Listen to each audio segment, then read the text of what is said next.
Olá e bem-vindos. Hoje, a gente tem em mãos um material que levanta uma questão assim, fundamental.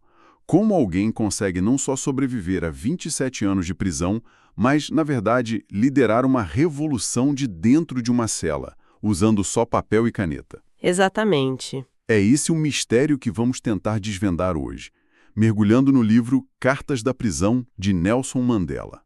Esse material cobre todo o período, de 1962 a 1990, e a nossa missão é ir além da figura do ícone para encontrar o homem, sabe? O homem forçado a travar suas batalhas mais importantes nessas folhas de papel. Pois é, e é crucial entender o cenário. Essas cartas não são só correspondência, elas são o campo de batalha dele.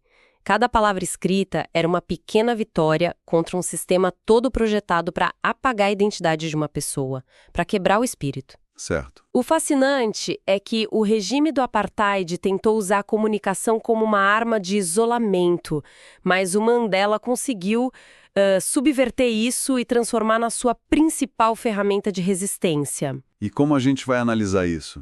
Bom, para entender como ele fez isso, vamos focar em 3 frentes. Primeiro, as condições, que eram absolutamente brutais, da comunicação na prisão. Depois, como, apesar disso tudo, ele conseguiu manter os laços familiares e a própria humanidade. E, por fim, como ele transformou a caneta em uma arma política. Ok, vamos começar por essas condições, porque alguns detalhes são difíceis de acreditar. Logo de cara, ele foi classificado no grau D, o mais baixo possível. O que isso significava na prática? Significava silêncio quase absoluto. Um prisioneiro do grau D tinha o direito de escrever e receber apenas uma carta a cada 6 meses. Espera aí, uma carta a cada 6 meses? Uma. E essa única carta não podia ter mais de 500 palavras. 500 palavras. Isso é menos que um e-mail curto. Exato. E as visitas seguiam a mesma lógica. Uma a cada 6 meses, por 30 minutos, através de um vidro, falando por um telefone que era, claro, constantemente vigiado. Como é possível manter um casamento, criar filhos ou sequer manter um laço com o mundo com uma limitação dessas? Parece uma sentença de isolamento total. E essa era exatamente a intenção. O Mandela ficou nesse regime por 10 anos. Uma década. O objetivo não era só segurança. Era um ataque psicológico muito calculado. A ideia era desumanizar, frustrar e quebrar qualquer conexão que o prisioneiro tivesse com a vida anterior. Para que ele se sentisse completamente sozinho. Completamente sozinho e esquecido. E, claro, ainda tinha a censura implacável sobre o que se podia escrever nessas poucas palavras. Certo. A censura era outro campo de batalha. Era proibido falar de outros presos, das condições da prisão e de qualquer coisa que um censor pudesse, assim, arbitrariamente, chamar de política. Mas o que me chamou a atenção foi a natureza quase absurda dessa censura. Tem um exemplo sobre a palavra guerra, né? Sim, é um exemplo perfeito de como a censura era brutal e, ao mesmo tempo, inepta. Qualquer menção à palavra guerra era arriscada com uma caneta preta, grossa, não importava o contexto. Como assim? O Mandela podia estar escrevendo uma reflexão filosófica sobre a guerra de ideias e a palavra seria cortada. Eles não liam para entender o significado, sabe? Eles escaneavam em busca de palavras-chave proibidas. Mas por quê? Do ponto de vista da segurança, censurar guerra de ideias não faz sentido nenhum. Qual era o objetivo real por trás dessa arbitrariedade toda? E aqui está o ponto central. O mais fascinante na censura não era o que eles cortavam, mas por quê? Cortar a palavra guerra no ensaio filosófico não é sobre segurança. É sobre forçar o prisioneiro a se autocensurar. Ah, entendi. É sobre obrigá-lo a pensar com as palavras do opressor, a policiar os próprios pensamentos antes mesmo de colocar no papel. A verdadeira batalha não era pelo que saía da prisão, mas pelo que acontecia dentro da mente do Mandela. Ele mesmo escreveu que via isso como uma diretriz deliberada para o isolar de todo contato exterior, para o frustrar e abater. Uma tortura mental, basicamente. Então, como ele reagiu a essa tentativa de controle? Ele aceitou as regras ou encontrou um jeito de lutar? Ele lutou com a única ferramenta que tinha, a disciplina. Ele desenvolveu um sistema muito meticuloso. Para cada carta que ele escrevia, ele fazia uma cópia exata num caderno de capa dura. Uma cópia à mão. À mão. E ele fazia isso por 2 motivos. Primeiro, porque as autoridades frequentemente extraviavam as cartas. Então, ter uma cópia permitia que ele reescrevesse e enviasse de novo 6 meses depois. Certo. E segundo, e mais importante, era um ato de preservação.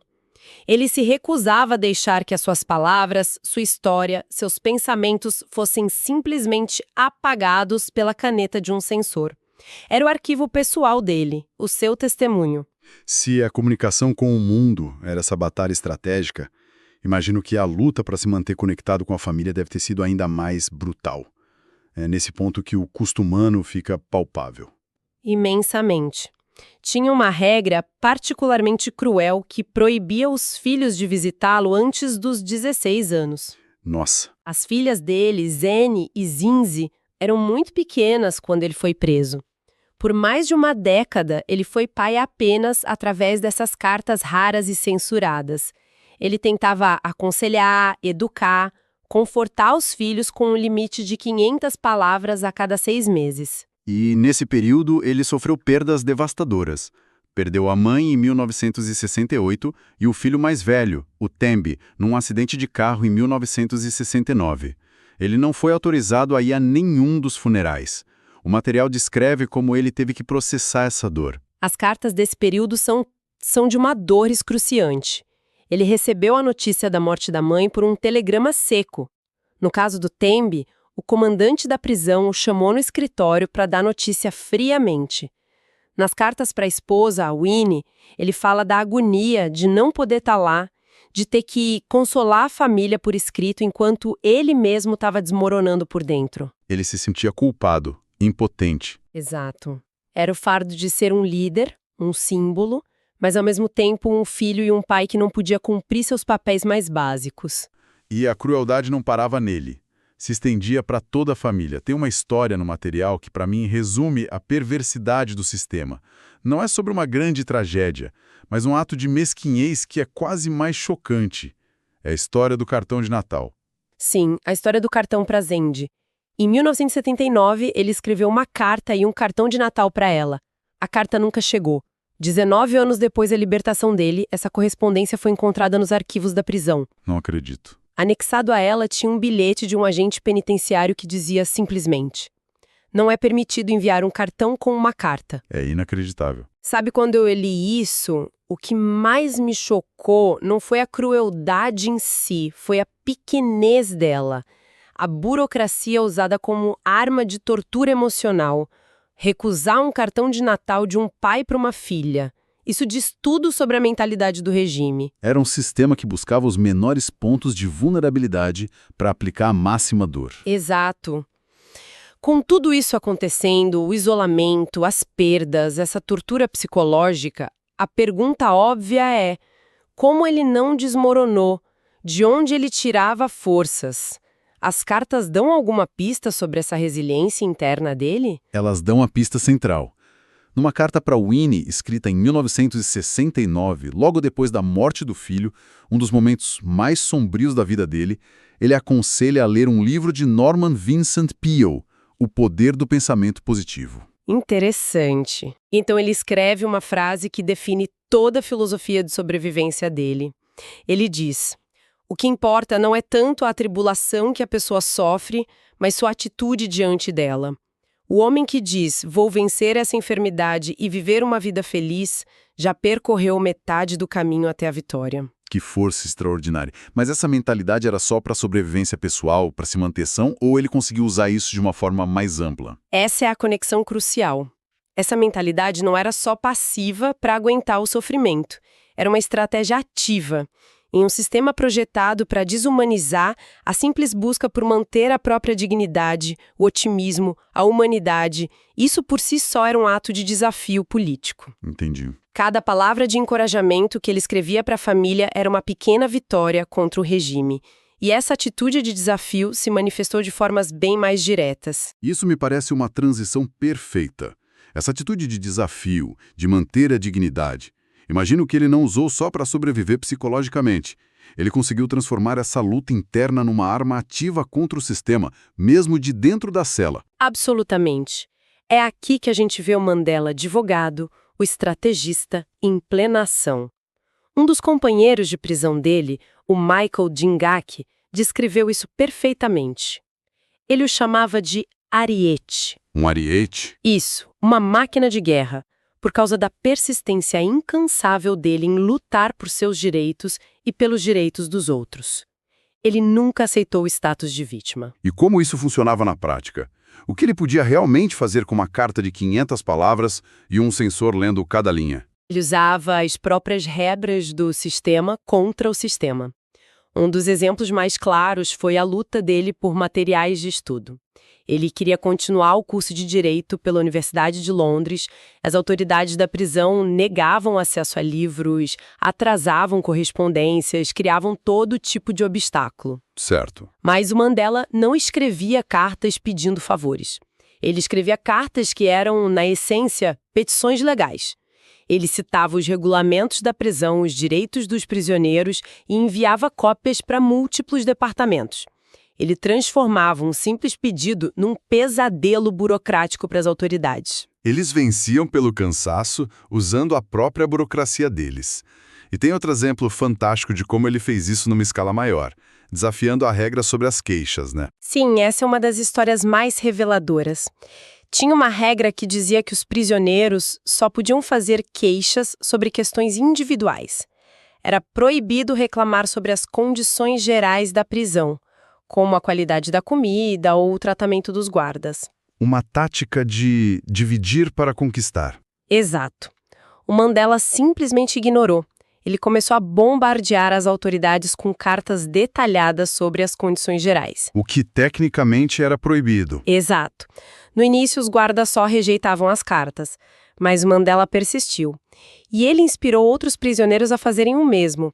De repente, a administração da prisão foi inundada por centenas de cartas de queixa sobre os mesmos problemas. O sistema não conseguia processar o volume. Puxa. A persistência foi tanta que, no final, a regra simplesmente entrou em colapso. Eles não tiveram escolha a não ser aboli-la na prática. Ele usou a ação coletiva, coordenada por conversas e bilhetes, e executou através do canal oficial das cartas. Isso mostra o estrategista.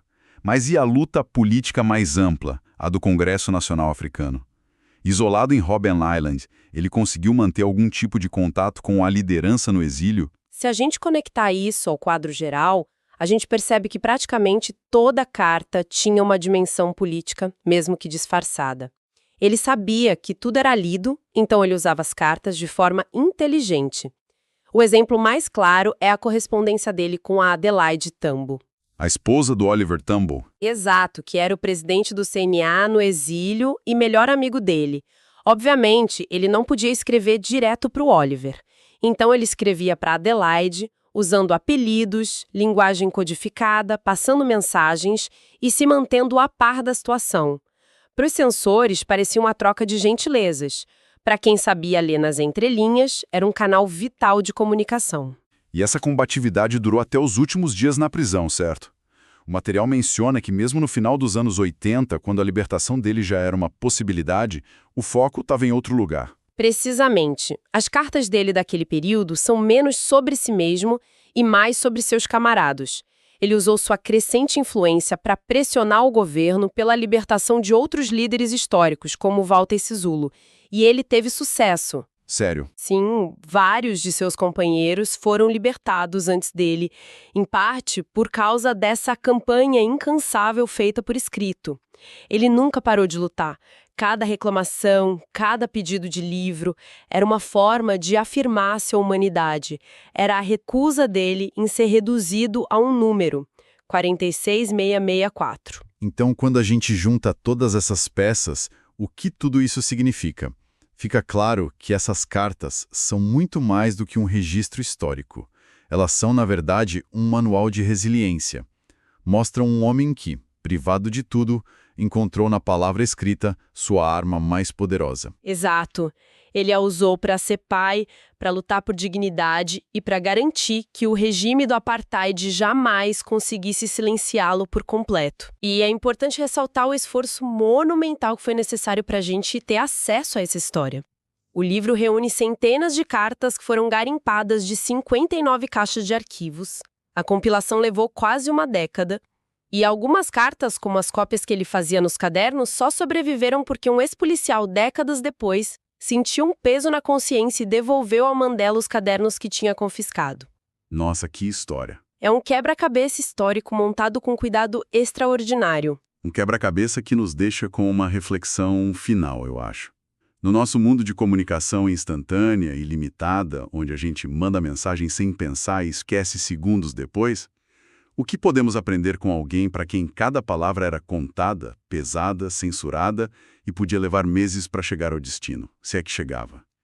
Como essa história muda a nossa percepção sobre o peso e o valor que a gente coloca na nossa própria comunicação hoje? Gostou da resenha do livro? Para a aquisição do livro, o link está na descrição do vídeo.